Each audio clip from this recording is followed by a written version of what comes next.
त्रिशंकु की स्वर्ग यात्रा। त्रिशंकु की स्वर्ग यात्रा। इक्ष्वाकु वंश में त्रिशंकु नाम के एक राजा हुए। त्रिशंकु की इच्छा सशरीर स्वर्ग जाने की थी। अपनी वार्ता जारी रखते हुए मिथिला के राजपुरोहित शतानंद जी ने कहा, इस बीच इक्ष्वाकु वंश में त्रिशंकु नाम के एक राजा हुए।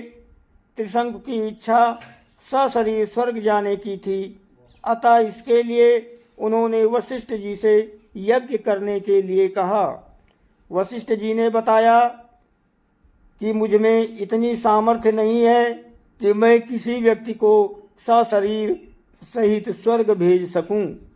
वशिष्ठ जी के असमर्थता प्रकट करने पर त्रिशंकु ने यही प्रार्थना वशिष्ठ जी के पुत्रों से भी की, जो दक्षिण प्रांत में घोर तपस्या कर रहे थे। इस पर वशिष्ठ जी के पुत्रों ने कहा कि अरे मूर्ख, जिस काम को हमारे पिता नहीं कर सके तू उसे हमसे कराना चाहता है। ऐसा प्रतीत होता है कि तू हमारे पिता का अपमान करने के लिए यहाँ आया है। उनके इस प्रकार कहने से त्रिशंकु ने क्रोधित होकर वशिष्ठ जी के पुत्रों को अपशब्द कहे। वशिष्ठ जी के पुत्रों ने रुष्ट होकर त्रिशंकु को चांडाल हो जाने का श्राप दे दिया। श्राप के कारण त्रिशंकु का सुंदर शरीर काला पड़ गया। सिर के बाल चांडालों जैसे छोटे छोटे हो गए। गले में हड्डियों की माला पड़ गई। हाथ पैरों में लोहे के कड़े पड़ गए। त्रिशंकु का ऐसा वेश देखकर उनके मंत्री तथा दरबारी उनका साथ छोड़कर चले गए। फिर भी उन्होंने सशरीर स्वर्ग जाने की इच्छा का परित्याग नहीं किया। वे विश्वामित्र के पास जाकर बोले, हे ऋषिराज, आप महान तपस्वी हैं। मेरे सशरीर स्वर्ग जाने की इच्छा को पूर्ण करके मुझे कृतार्थ कीजिए। विश्वामित्र ने कहा कि राजन, तुम मेरी शरण में आए हो, मैं तुम्हारी इच्छा अवश्य पूर्ण करूंगा। इतना कहकर विश्वामित्र ने अपने उन चारों पुत्रों को बुलाया जो दक्षिण प्रांत में अपनी पत्नी के साथ तपस्या करते हुए उन्हें प्राप्त हुए थे, और उनसे यज्ञ की सामग्री एकत्रित करने के लिए कहा। उन्होंने अपने शिष्यों के द्वारा वशिष्ठ के पुत्रों सहित वन में रहने वाले सब ऋषि मुनियों को यज्ञ में सम्मिलित होने के लिए निमंत्रण भी भिजवा दिया।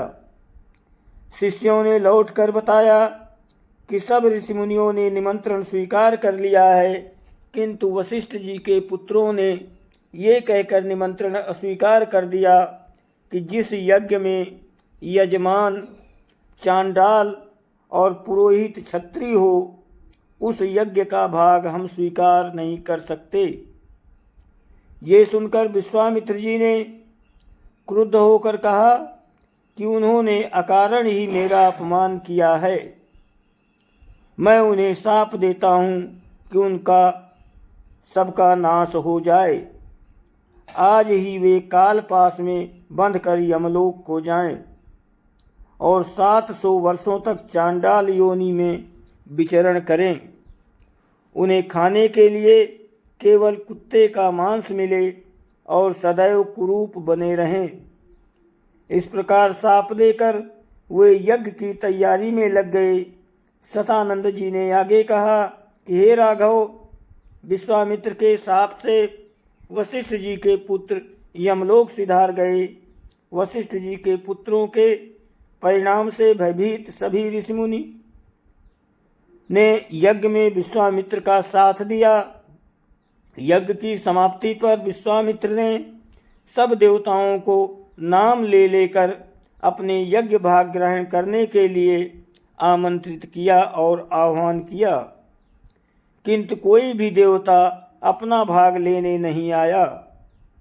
इस पर क्रुद्ध होकर विश्वामित्र ने अर्घ्य हाथ में लेकर कहा, हे त्रिशंकु, मैं तुझे अपनी तपस्या के बल से स्वर्ग भेज रहा हूँ।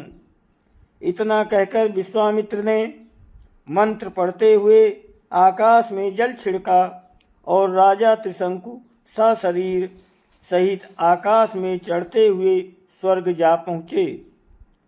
त्रिशंकु को स्वर्ग में आया देख इंद्र ने क्रोध से कहा कि रे मूर्ख, तुझे तेरे गुरु ने शाप दिया है, इसलिए तू स्वर्ग में रहने योग्य नहीं है।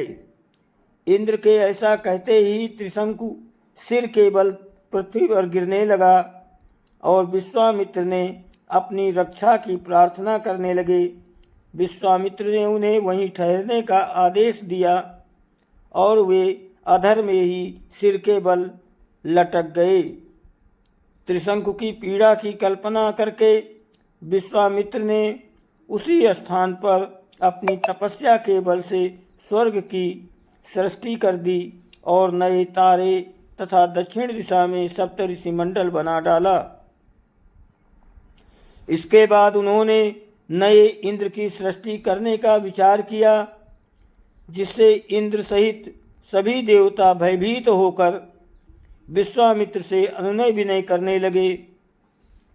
वे बोले कि हमने त्रिशंकु को केवल इसलिए लौटा दिया था कि वे गुरु के शाप के कारण स्वर्ग में नहीं रह सकते। इंद्र की बात सुनकर विश्वामित्र जी बोले कि मैंने इसे स्वर्ग में भेजने का वचन दिया है, इसलिए मेरे द्वारा बनाया गया ये स्वर्ग मंडल है, हमेशा रहेगा और त्रिशंकु सदा इस नक्षत्र मंडल में अमर होकर राज्य करेगा। इससे संतुष्ट होकर इंद्र आदि देवता अपने स्थानों को वापस चले गए। दोस्तों, वीडियो को लाइक और सब्सक्राइब करें, आपकी बहुत मेहरबानी होगी। आप सभी को बहुत बहुत धन्यवाद।